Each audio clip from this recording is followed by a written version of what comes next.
சிவபெருமானை திங்கட்கிழமை தோறும் இந்த முறையில் விரதம் இருந்து வழிபட நம்முடைய கஷ்டங்கள் அனைத்தையும் நீக்கி வேண்டிய வரத்தை வாரி வழங்குவார்.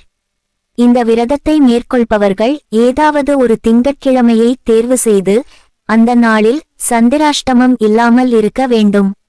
அன்றைய தினம் விடியற்காலையில் எழுந்து சுத்தமாக குளித்து முடித்துவிட்டு பூஜை அறையில் சிவபெருமானின் படத்திற்கு தீபம் ஏற்றி வைத்து சிவபுராணத்தை ஒரு முறை படிக்க வேண்டும். அருகில் உள்ள சிவாலயத்திற்கு சென்று சிவ தரிசனத்தை மேற்கொள்ள வேண்டும். மாலை 6 மணிக்கு வீட்டில் இருக்கக்கூடிய சிவலிங்கம், நந்தி அல்லது சிவபெருமானின் படத்திற்கு வில்வம், சங்குப்பூ, அரளிப்பூவை பயன்படுத்தி சிவ மந்திரத்தை கூறி அர்ச்சனை செய்ய வேண்டும்.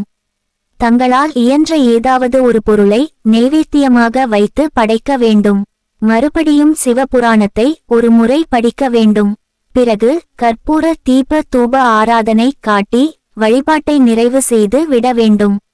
நைவேத்தியமாக வைத்த பொருளை சாப்பிட்டு விரதத்தையும் பூர்த்தி செய்து விட வேண்டும்.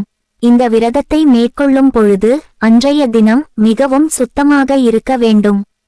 தங்களால் இயன்ற தானத்தை பிறருக்கு செய்ய வேண்டும்.